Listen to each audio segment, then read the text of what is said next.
In this video, Naval Ravikant will share 8 truths that I wish I knew before I wasted a lot of time on self-improvement and losing a lot of money after making over $5 million and hiring 50 people. And if there's only one thing you pick up from this video, may it be this. You interview all these overperformers, tools of titans, you compile all their habits. Have you found any commonalities? Is there a single morning routine you would give everybody?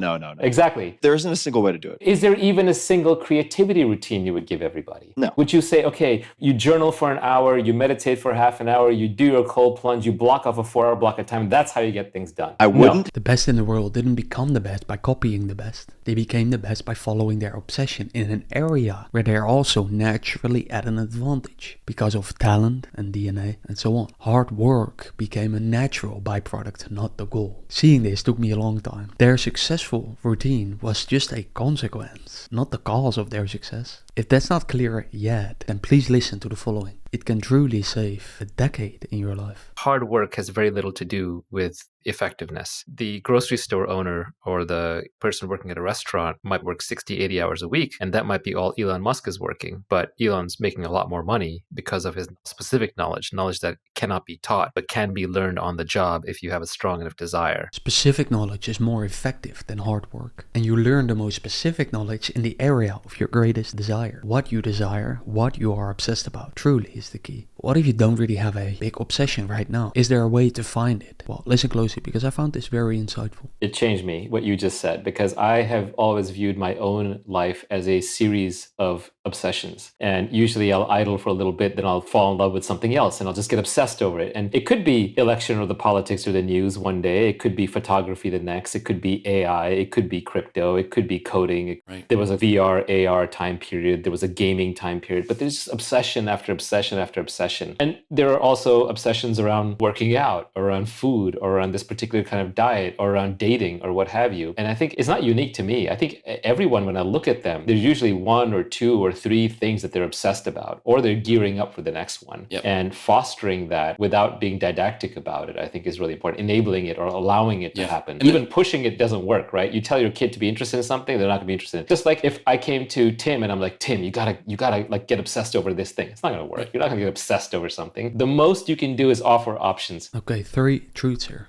Forcing yourself to be interested in something doesn't work. You can't force to like something. You can't be advised your way into an obsession. What you can do is offer yourself options. With that, Naval means if you buy yourself a piano, violin, DJ set, and Logic Pro for your MacBook, but also a soccer ball, basketball, and boxing bag, then you will pick the thing, you will start doing the thing that you're naturally most interested in. And the more of these options you have, the more likely you will find something that you're both interested in and talented for. And the other truth is that allowing and enabling your obsessions to happen, to consume you, is the path of least resistance and most joy and time spent in flow. So before you watch the next clip, may you question the people and perhaps your belief that your natural interests are shiny objects that should be avoided as if they are a bad syndrome. Anyways, here's Naval. One of the common things you find in the biographies of like the super high-end overachiever types is that they just had tons of free time when they were kids. You know, like Newton used to famously sit by the side of the creek and like whittle on wood and make little water wheels, right? Or Osho would just sit by the river for like 9 years.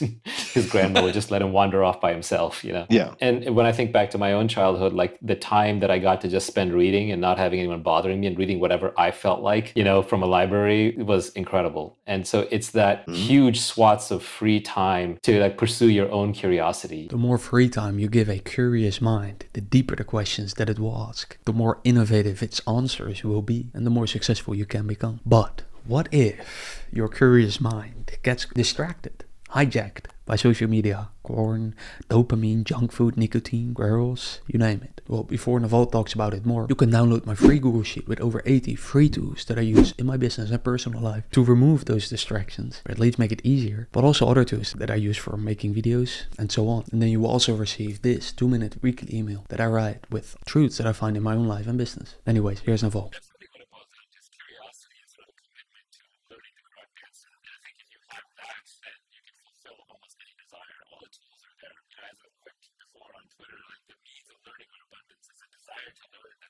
That's really good within me, you know, most of the time I'm exhausted, I don't want to learn, I just want to relax or do the things that I'm already good at. Tools for learning are abundant. It's the desire to learn that's scarce. And as you hear, Naval also faces this problem because of modern day distractions. So then how do you avoid them? That has been my question for a long time. After years of experimenting, I found, for example, that eating 1 time per day truly is a cheat code for me. And I share all the things that work for me in this video. Watch it here, or at least save it to your watch later, or not. Talk soon.